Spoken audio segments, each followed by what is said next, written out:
Hello, guys, and welcome to the first episode of the Network Podcast. My name is Sebastiano I'm currently a first-year civil engineering major at Drexel University, and my co-host is Joseph Inzano. What's going on, guys? Right now I'm working full-time, and I plan on starting my first year of college next year. Since this is our first episode, I just wanted to give you guys a little background about what these podcasts are going to be about. So we plan to have every episode being a different topic, whether that be music, movies, TV, health, fitness, all that stuff. This episode's kind of going to be a little bit of everything. So we're going to start off with a segment we want to start every episode with, a top 5. So in this case, we're going to have top 5 predictions for the future. And the first prediction is based on COVID. And my prediction is that there won't be any consistent travel between countries and like vacations to Europe and stuff like that. And I don't believe we'll be able to go really anywhere without masks until 2022. Now, Joe, what do you have to say about that? I think that's a pretty fair statement. I think we're gonna open up more towards the fall of this year, and I think maybe you'll start to see people gathering in little groups without masks. But I don't think any like major sport events or music festivals will be back until 2022 for sure. Yeah, I mean, definitely not till full capacity at least. Although, while saying this, today's March 2nd, it was just announced that Texas and Mississippi, they pretty much just had enough of COVID. They're opening up 100% and no masks, if that's correct, which don't quite understand the reasoning for that. Joe, you have any input on that? I read a couple articles. I saw that there is like very limited capacity, or not very limited capacity, but in some places there are mask rules, but for the most part, the state doesn't have any restrictions. Besides, I think in bars and stuff, it's still like 50% capacity. And schools, I think it was schools actually. Okay, so there are a little bit of rules in place, but Yeah, not really as much as there should be in this time. All right, and then we also have a couple of statistics for how New Jersey has been dealing with the pandemic. Before I go into these statistics, do you have any opinions on how New Jersey's going about giving out vaccines and stuff like that, or just dealing with the pandemic in general?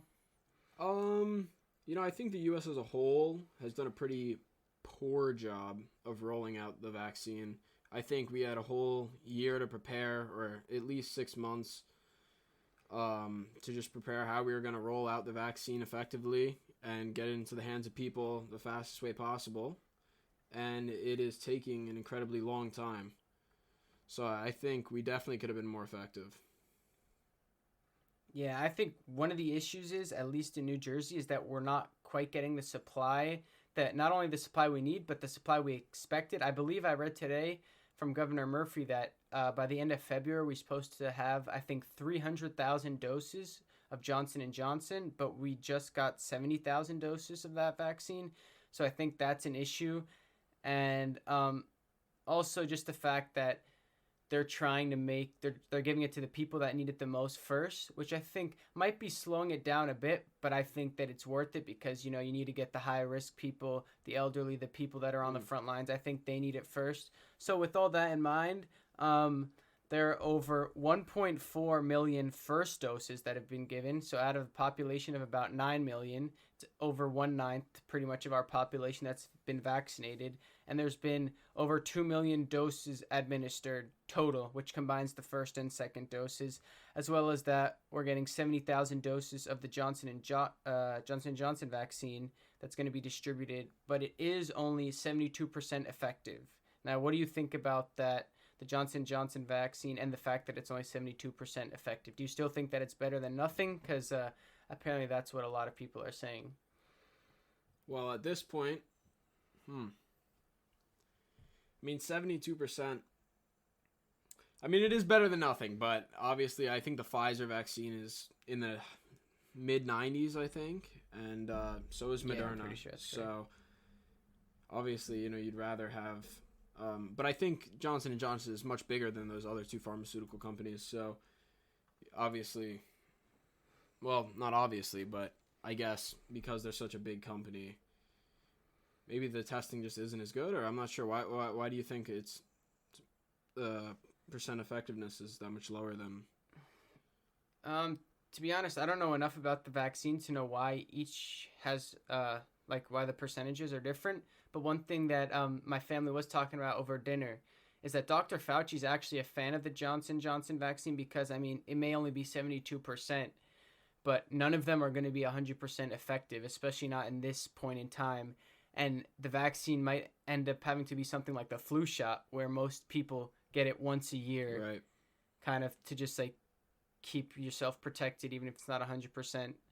Which, I mean, I don't know how I feel about that, but I guess you got to do what you got to do. And a lot of people get flu shots every year, so I guess it won't be too big of a deal.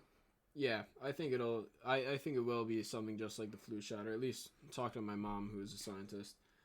She has said that it will most likely be something like, from her knowledge, that it'll be most likely something like the flu shot, where it's a reoccurring vaccine, you get it every single year. Yeah, and I feel like we've seen that over the course of the past few months. You know, once it was new, it was kind of like, oh, well, it'll be like 2 weeks. Oh, it's just like a few more months, and now it kind of seems like even eventually things will return back to normal. It might not be completely the same, or we're gonna have to get something like the recurring vaccine. Yeah. And going back to a point that you made earlier about how effective the vaccine was rolled out, if I read an article in the Washington Post about Israel and how they basically had a strategy of just anybody over the age of 50, I believe, could come and get a vaccine for, I think, the first 2 weeks, and then it was free for anybody to come get it after that. So anybody could just go. It wasn't like you didn't need ID, you didn't need any information to put in. It wasn't a complicated process at all. And now, basically, I think the article read 90% of people over the age of 50 are already vaccinated in Israel. 90% of people over 50, and their population's around 9 million, I believe. So about the size of New Jersey. I don't know what the percent. Yeah, about the size of New Jersey. I mean, we'd have to look at more stats like the supply exactly, because if we got more supply, as I mentioned earlier, I'm sure we'd be able to administer it quicker and more efficiently. But I think we're kind of doing the best that we can with the supply, especially if they're promised more supply. It's even more difficult for them because they have plans for a certain amount, and it's just not being given. Yep. All right, so that was our first prediction. COVID, pretty much the end is not going to be as close as we may seem or we may think. Just to round that topic off. The next topic is something completely different. It's going to be about cable TV and subscription-based TV. Now, my prediction is that there's going to be no cable TV in 5 years, and it's all going to be subscription-based stuff like Netflix, Hulu, Disney Plus, and all that. Joe, what do you have to say about that? I'm going to give it a little bit more than 5 years. I'd say probably until cable. I'd say probably around 15 years to 20 years. About 15. I do. I think it's going to take longer than that. I mean, why do you say that? I think that cable news is a huge package, so people like that kind of package deal. Whereas with subscriptions, you only get a certain amount, and so in order to have all your shows, you'd have to buy multiple subscriptions. Whereas on cable TV, at least for now, until everything moves away, you still have options. You know what I'm saying? Like, there's still more options that are on subscriptions right now. Yeah, I mean, I can see what you're saying with the news, but I feel like over the past year or so, we've seen a lot of things shown on streaming services that we wouldn't expect. Stuff like sports events. I know some of the football games were being shown on Peacock, which is quite a new streaming service that also got The Office, which might make it increase in popularity. Also, going on Peacock, they have I think they have news services too, and also stuff like the election, like that. I was watching that on YouTube. So I guess what I'm saying is that there are alternatives to watching news on TV, especially with, all the other online sources that there are. I get what you mean, but I don't think. I think people like cable TV too. I think some people do, and I think saying it will be completely gone in 5 years, I just don't think that's going to happen. I think it'll take much longer than that. And even though these companies are taking over, or even though these subscription companies are taking over, you even see like news companies like NBC just joined Peacock. So yeah, the news organizations are even going over to the subscription services. So I'm not sure, but I think without a doubt. I think without a doubt it's going to happen eventually. Yeah. The time frame is in question, but I have a couple other sources to say about how streaming services are going. One thing I found interesting is that 20% of TV use in the US was streaming services, and that was in the fourth quarter of 2019. So 2019 was, of course, before the pandemic. So I really think that the pandemic has sped 20. It was just 20%? This process up. It was 20% of TV use before the pandemic, though. That's less than I thought. So, actually. Well, 1/5. I feel like that's kind of a good amount, especially at that time in 2019. Now with the pandemic, I feel like you see these streaming services coming in leaps and bounds, just making a lot of progress. And the CEO of Disney actually had similar things to say. How because of the pandemic and the way movies were being rolled out, whether that be Netflix or, for example, Borat was shown on Amazon Prime Video. You have movies like Mulan and I believe Soul that were just shown on Disney Plus. He said he thinks that can be more popular, and the consumers are getting more and more impatient about either having to go to theaters, or if they don't go to theaters, they have to wait for it to come out on DVD or be available on a streaming services. And they think that or he specifically thinks that might not happen anymore. It might be either a shorter time in theaters, or just get rid of the having it exclusively in theaters altogether and have it either in theaters and on the streaming services, or just on the streaming service. Well, I think a big part, at least for Disney, is Mulan, like movies like Mulan coming out and not going to the big screen first. Obviously, there was a pandemic right now, so it couldn't go to the big screen. Yeah. But do you think in the future, movies are even going to go to the big screen? Or do you think some are going to be released straight to like Disney Plus, Netflix? Honestly, I don't know how I feel about it only being released on streaming services, because personally, I don't love the movies. I think it's a kind of a cool experience, but I feel like it's kind of a ripoff at some points. But other people I've talked to really like the experience of the movies, just going with your friends, getting some popcorn and watching it on the big screen. I feel like releasing it on both, if possible, could be the best option, because of course there's some people that like to watch it on big screen and some people that would just rather watch it in their house and just get that experience. So I think it would be smartest to have both. But I think another reason that the streaming services in general are just doing well right now is because of their price. I mean, it's pretty cheap right now, especially compared to TV. Along with that, a lot of other businesses, especially phone companies, are using it to try and get people to switch to their phone company. Like I know my parents, for example, they get free Netflix from T-Mobile. I'm pretty sure I see in the ad that Verizon, you get, I think, Hulu, ESPN Plus, and Disney Plus for free with the Verizon plan. Well, if you look at how much you get from cable TV and how much you get from, say, something like Disney Plus,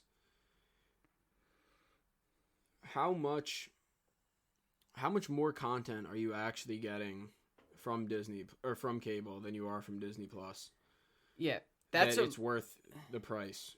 Yeah, and my family had that discussion too, because it's like, oh, you have all these options, but you really just have to stop and think about how much do you actually watch all these options. I know for me personally, right, it does depend on what you're watching. The TV, the only thing that I watch, especially consistently, is sports. That's not on streaming services. If it's not, it's really only like YouTube or Netflix or even Disney Plus. It's one of those. If I want to watch something, it's really never watching a certain TV show on TV. So, I mean, and we've seen that, as I mentioned before, sports are being transitioned to streaming services, or at least they're experimenting with it. I'm pretty sure football was shown on Peacock. I know soccer in England, some of the games are exclusively shown on Peacock, so I think that kind of hints where we could be moving. Yeah, I think it is where we're moving, because I think it was just magnified by the pandemic. Because, I mean, if you look at even Disney Plus's, in the beginning of the pandemic, I mean, they estimated 90 million users by 2024. And in their Q4 results, which was just in February, they reported 95 million users. So they already beat their 2024 results early 2021. I think that definitely is because of the pandemic. And now their new goal is 260 million by 2024, I think, which is crazy. I mean, that's more than Netflix has right now. And Netflix is the leader with, I think, around 200 million. Yeah, Netflix has been the leader, but I actually looked up. There's over 200 streaming services. Now, I know a lot of them are bigger than others, but still 200. I didn't believe it was that much, and I think that clearly signifies the way we're going. Just one more point I want to bring up before going to our third prediction is that an article written in 2017 said they expected us to be subscription-based by 2030. And given that was 2017, again, thinking about the how the pandemic has quickened this, I think definitely between 5 and 10 years, we could be looking at only subscription-based streaming services and no more cable television. I could see maybe 10 years. I don't see people transitioning completely to subscriptions in 5 years. You don't? I don't. All right, we'll have to wait and see. So the next prediction is, of course, it's going to be something different as well. This time we're going to talk about space. I'm sure many of you guys saw that last Thursday, the Perseverance rover successfully landed on Mars. So my prediction is that we won't colonize Mars in our lifetime. Well, I know that seems like a big ask, and for some of you, you might be thinking that it's obvious we won't do that, but I did find articles that said NASA wants to send people to Mars in the 2030s. So it's really not as far as it might seem. And Perseverance is there. It's looking for stuff like water, and it's just studying the surface, bringing back samples so the people back home can get can kind of know more of what they're dealing with. So what do you have to say about people not colonizing Mars in our lifetime? I think I don't believe people will colonize Mars in our lifetime. I think it'll take I don't have a extremely educated guess here, but I'd say it's going to be in the next couple 100 years, maybe 200 years. I'm not sure, actually. It depends how fast technology advances with that's one thing I was thinking. Companies. With technological advancements, I mean, we really have no idea where we could be going. Like, for all we know, in the next few years, they can release this groundbreaking technology that allows us to go to Mars really quickly and explore more. Because right now, at least with the Perseverance rover, it took 7 months. So to get people to go there and back in 7 months, and NASA does believe that they're going to be able to get people there and come home safely, but they actually think they might need to tweak people's DNA in order for them to stay there and live there, which I thought was pretty interesting. I mean, Go on, sorry. I just think it was interesting that looking to tweak people's DNA, I mean, just to live on Mars. I wonder if that's something that they could be looking at more in the future for other missions. And I mean, I think it's just interesting to see that and see NASA's thoughts on that. Yeah, I mean, I know that there has been research done, and actually I watched a documentary on something called Biosphere 2 that is a research facility in Arizona to demonstrate life in outer space. And basically how they put 8 people in this research facility that was supposed to mimic what life on Mars would be. Basically, they had 7 different ecosystems, and they grew their own crops, and they had their own animals in there, and they had to run the whole facility themselves. And I think the goal was to stay in there for 2 years. They didn't end up making it to 2 years, though. I think they tried it 2 separate times, and both times they had oxygen problems. About halfway through, about a year in. This was also done in 1991, I believe. Oh. So it has been a while, but I thought it was interesting. Just how they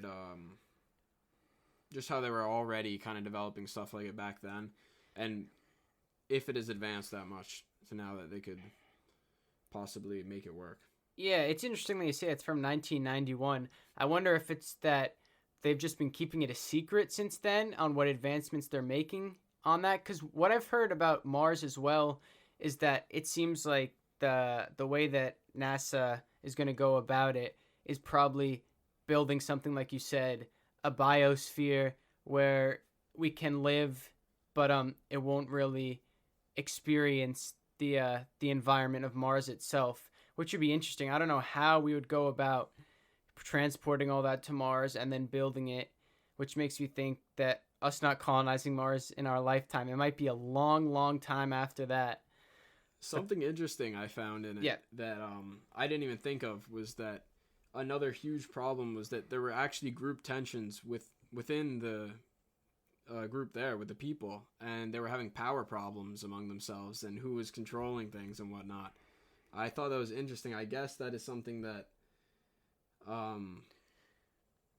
needs to be like it's something that needs to be focused on, because I wouldn't think that something like that would really affect the lifestyle, I guess, when you're going to space, at least. Like, it's not what you're thinking about. I mean, you think about that. Yeah, you want to help others. Like, imagine how big of a deal it would be to move to Mars.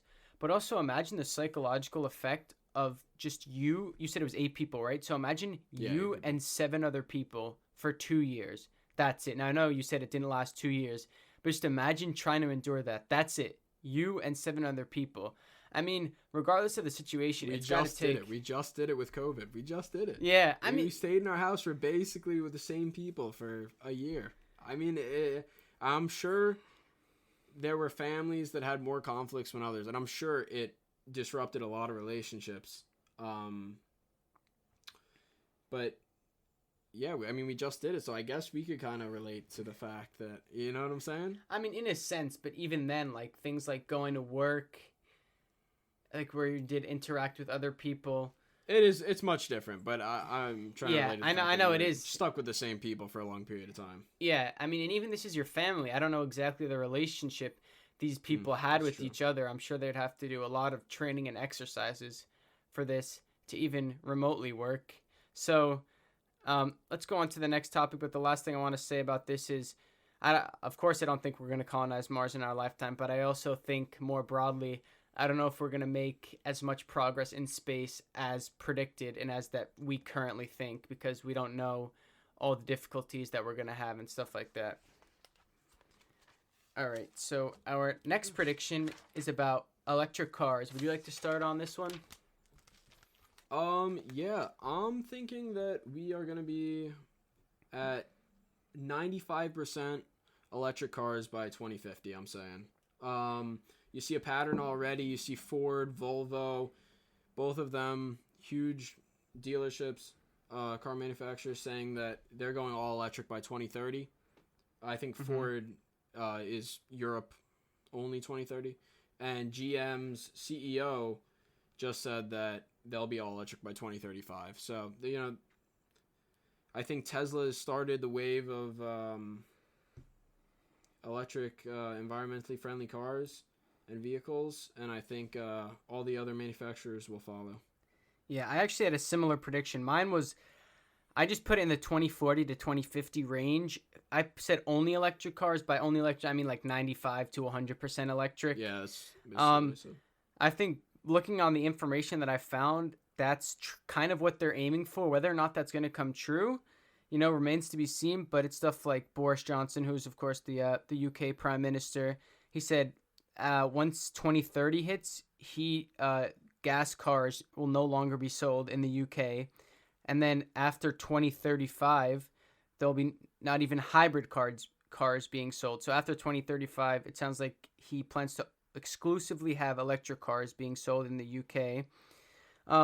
Other countries had similar targets like this. Denmark wants to phase out fossil fuel vehicle sales in 2030, again similar to England.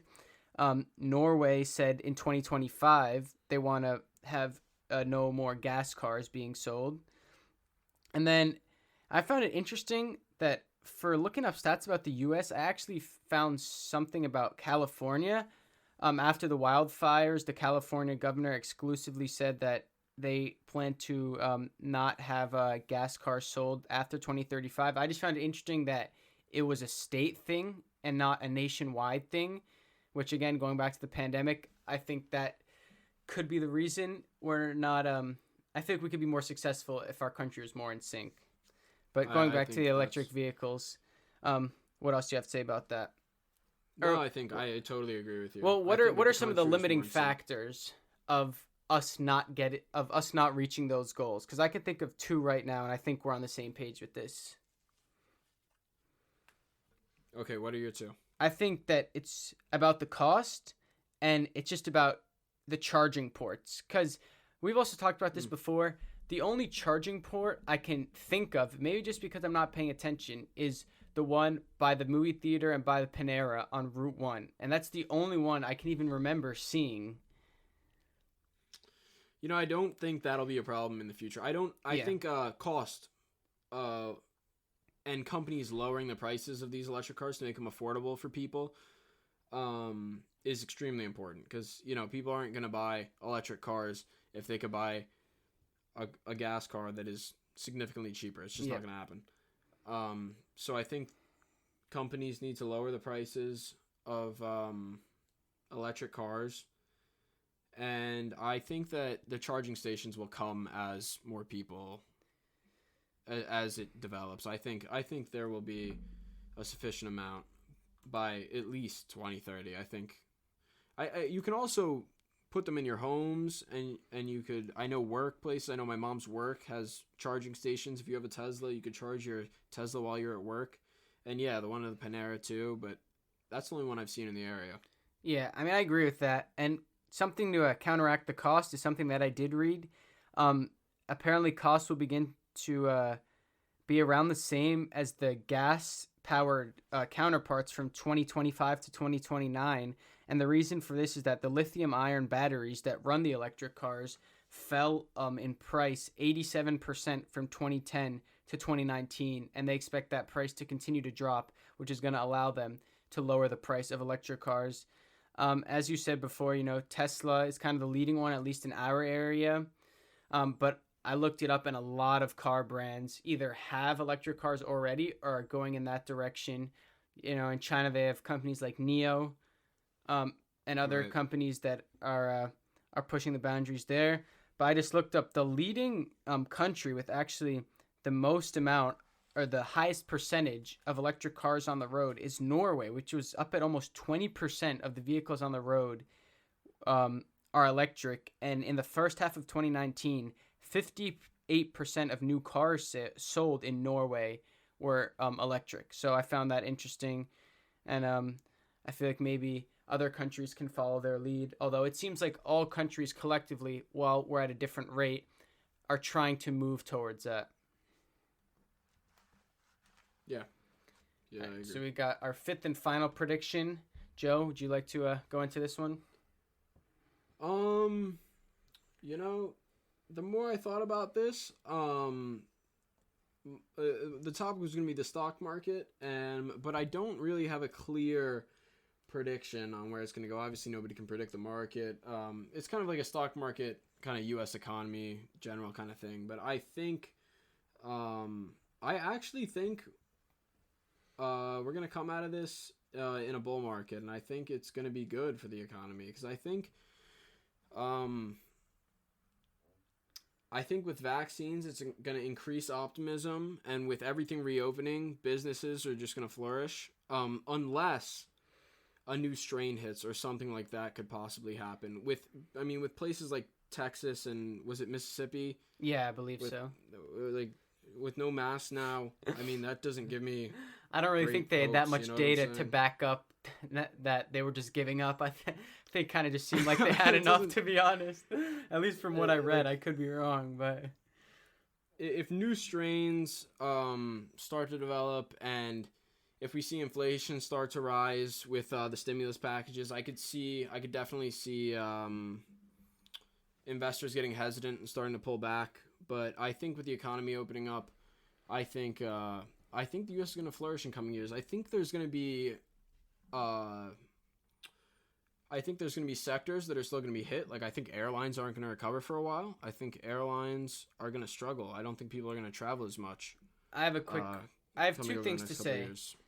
Firstly, about airlines, some people think it's actually a good time to invest in airlines because the more vaccines they're rolling out, people are desperate to travel. But another thing I want to ask you is that, you know, when I talked to you about this before, you seemed to think the opposite. You thought our economy was actually going to go down, and because it bounced back so quickly from the effects of COVID, that eventually we would drop and it would kind of average out. What made you change your mind?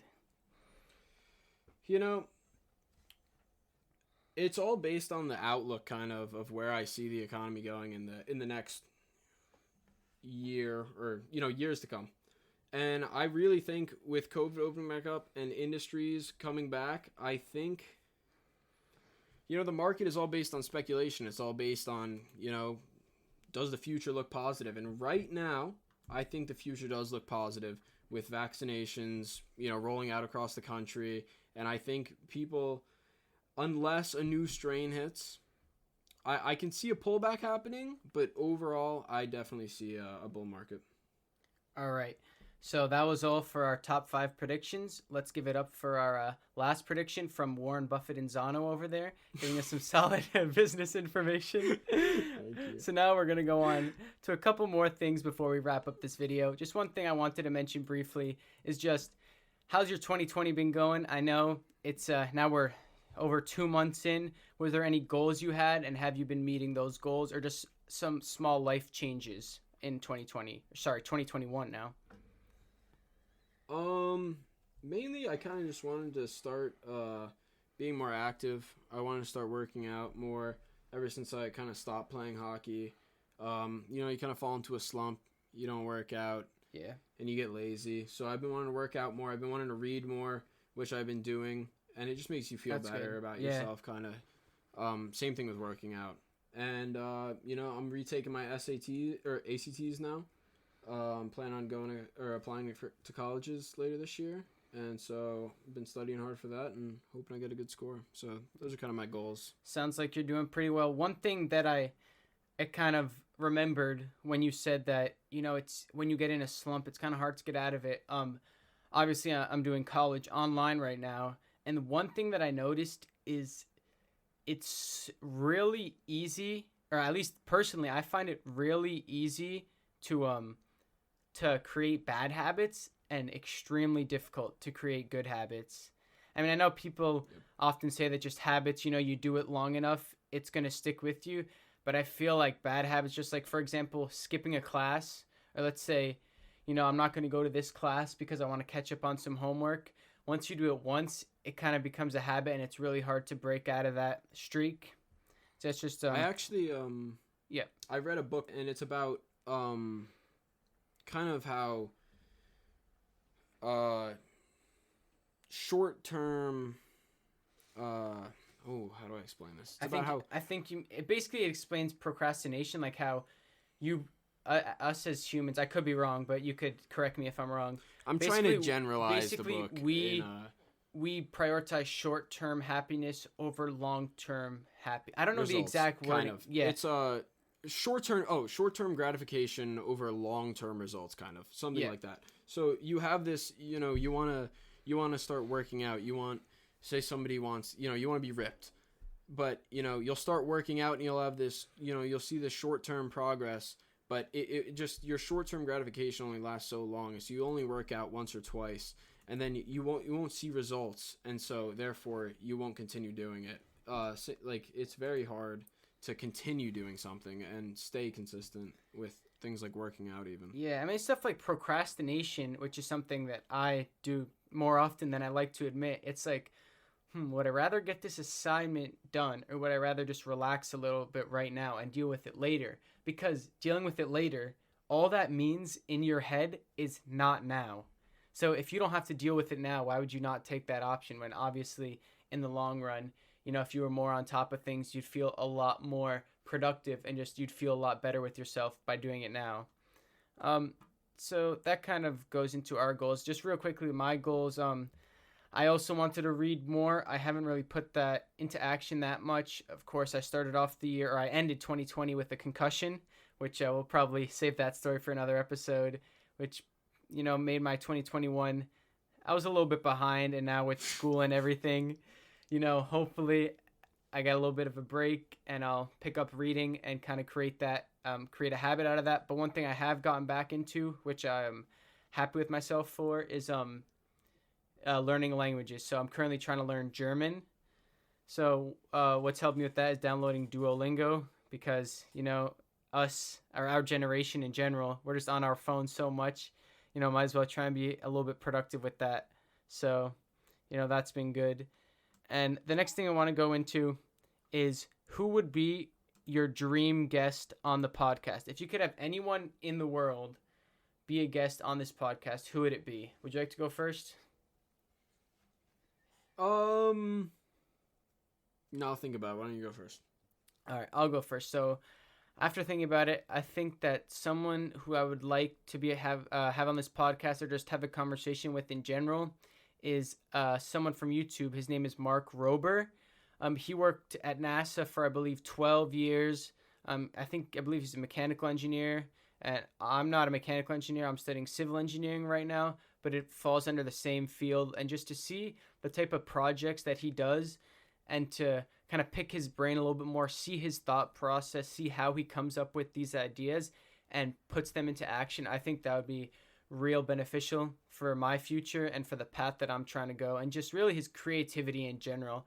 I mean, he creates something like, he recently did a video on creating a robot that could kick like a 100-yard field goal.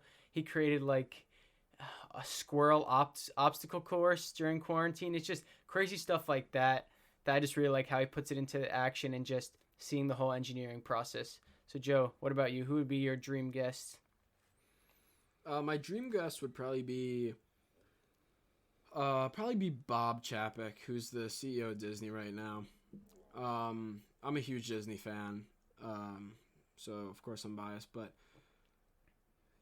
I think he is a creative genius, and he kind of designed Galaxy's Edge in Disney World, and also Pandora, which is the Avatar world, and he also basically was the lead designer of Disney Plus, and I'd like to talk about how just the creative aspects of working at Disney, and just how he's basically kind of built this empire, especially this new streaming service with Disney Plus. Yeah, and I know you're quite interested in business, so I'm sure you'd love to hear how he got to where he is and the steps that he took. Yeah. Yep. All right, so the last thing we're going to talk about before we wrap up is just our goals for the podcast in general. So, we could talk about some numbers like the amount of listeners or the amount of followers, or just one thing I do want to mention is your wildest dream for the podcast. So that would be like, people always say to dream big. If you could just get a big dream and just try and go towards that, what would it be? Would you like to go first on that? Yeah, sure. All right. If my dream for the podcast would probably be to get a studio. Good idea. I think that would be like the ultimate kind of end goal. Not end goal. That would be a huge, I guess. It would just be a huge achievement. I don't want to say following. Or no, I was achievement. I was gonna say like that. The end goal would be like a huge kind of fan base, I guess I'd say. Yeah. But I'd say, yeah. I mean, a great place to be would be like getting a studio, or at least being big enough to get a studio. Or I think that would be really awesome. Yeah, I think that's kind of where my end goal is too, and not necessarily that it would be the end of the podcast, but just being able to get to a point where we're able to, get a studio, record in person, have more guests on the podcast, which having guests on the podcast is something I want to do already. Of course, we're going to do a couple on our own, get it rolling, and then kind of work some guests in. But I think being able to get a studio, record in person, kind of like Joe Rogan style, have someone that runs it a little bit, get some guests on. Yep. I think that would be really interesting.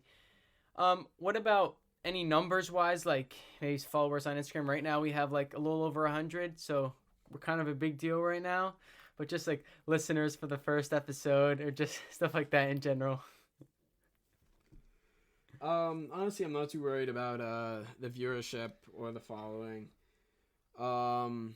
Hopefully if our content is good and if we keep improving, that'll end up going up in time too. So we'll gain people as we get better at this, because it's our first time, so I don't expect us to be perfect, but hopefully we do improve and our viewership will follow.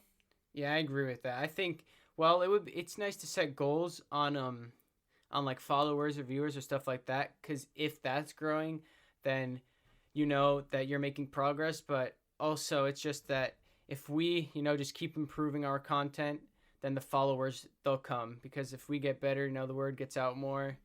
And I think that's really the important thing. And I think my main goal above all, even more than the studio, is just to continue the podcast and just stay consistent with it, because especially at this time now, life gets kind of boring sometimes, just doing school or going to work, having quite a mundane routine, and being able to create something new with this podcast, or just create something in general, something that we created ourselves, and to sustain it, I think would be a huge achievement, and definitely something that I'd be proud of. Yeah, I totally agree. All right, is there anything that you'd like to say before we wrap up this episode? No, I mean, we kind of covered everything. All right, I just want to say a huge thank you to everyone for listening to our first episode. Of course, it was our first episode out of hopefully many, so if you have any suggestions, you could DM us on Instagram at _network_pod. You can send us messages individually, leave some reviews on Apple Music, Spotify, which is where we're hoping email us, Sebi. You want to say the email? Just a quick backstory on that. We have a really ugly looking email because everything that looked professional, like the network podcast, the network pod, all that was taken somehow. I don't know how, quite annoyingly. But thank you for bringing that up, Joe. Just once again, thank you guys for listening, and we'll see you next time. Have a good one. See you next time, guys.